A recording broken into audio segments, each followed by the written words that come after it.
Welcome back to Red Air Gun Adventures and to a look at the Healthways Top Score 175. So this is an American break barrel air pistol that fires BBs. Now I use the term break barrel because the barrel does break, but here's what's unusual about it. The barrel actually breaks like that, which compresses the spring and the piston, which is housed inside the pistol grip. Now the only other pistol I can think of similar to that is a Walther, which is actually a far superior pistol, although this is a well built full metal, quite nicely finished blinking air pistol. It's only 1.5–2 foot FPE. It's definitely one to wear goggles with because the BBs can come back and bop you on the noggin. I've heard it said they're not very accurate. I've shot this out at 8 yards, which I think is plenty far enough for a pistol of this calibre and potential, and it's not bad actually. It's a little bit high and a little bit to the right, but that can be compensated for. So I think it's not bad at all. Now in the UK, this was imported in the 70s by a company called Parker Hale, which is a very famous, very well-known UK airgun company, and it retailed for about £6, so it wasn't an expensive pistol. It actually does look pretty good. It looks like something that might have cost a few bob back in the day. I like it. I mean, it's kind of a bit sort of Ruger Mark IV, Buck Mark maybe. Definitely got a hint of Luger in it, and that's because of these pivots back here, which are what's used to allow the mechanism to latch back. Now when this is back, there's a tiny door just there. It's a little hatch that you open, and that's where you pour in your BBs. It can take 50 BBs, which is plenty. Then each time you break the barrel, it primes and loads. Almost each time. We've seen a few campaigns now. It did miss a couple, but just a little flick before you fire puts paid to that problem. The safety is this toggle switch on the side, which is nice and positive, nice and clear.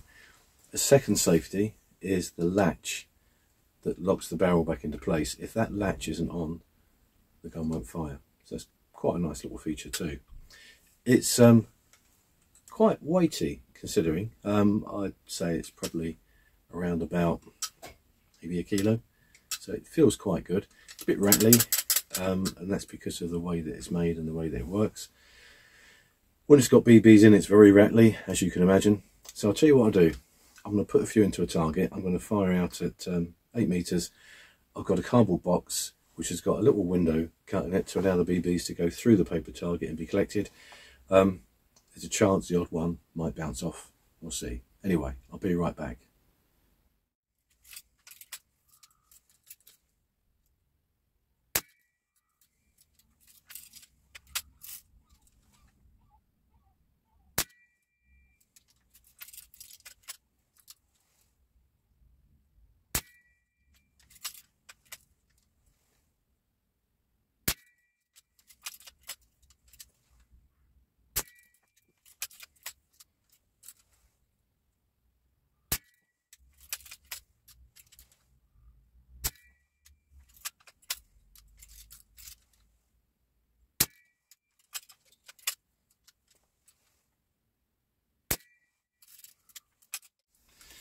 Well, that's not bad, is it? I mean, considering that it's a smoothbore barrel firing BBs, it's not very powerful. I think that's reasonably accurate.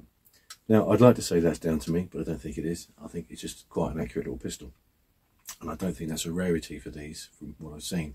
Now, you don't see a great many of these in the UK, but there must be a lot of them kicking around somewhere, because they came in huge numbers, and at the price they were sold for, they must have been quite popular.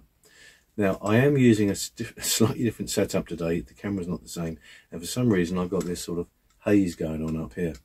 It doesn't matter what I do with the lights, I can't get rid of it. So in future videos that should be gone, but I just can't be bothered to mess around anymore. I want to make a video, so I'm making a video.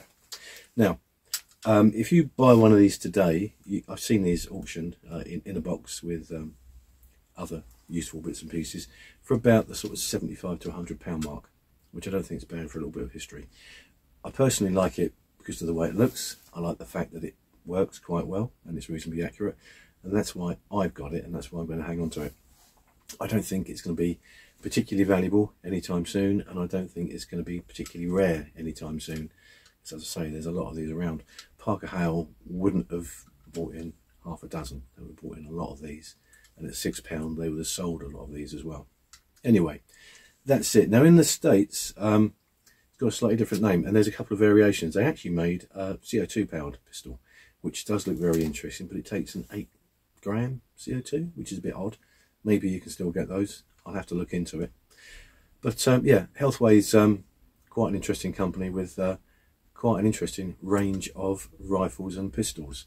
So I might revisit that at some time in the future. Anyway, that'll do, because I'm starting to waffle again.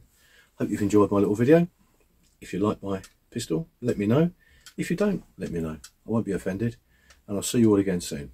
Bye for now.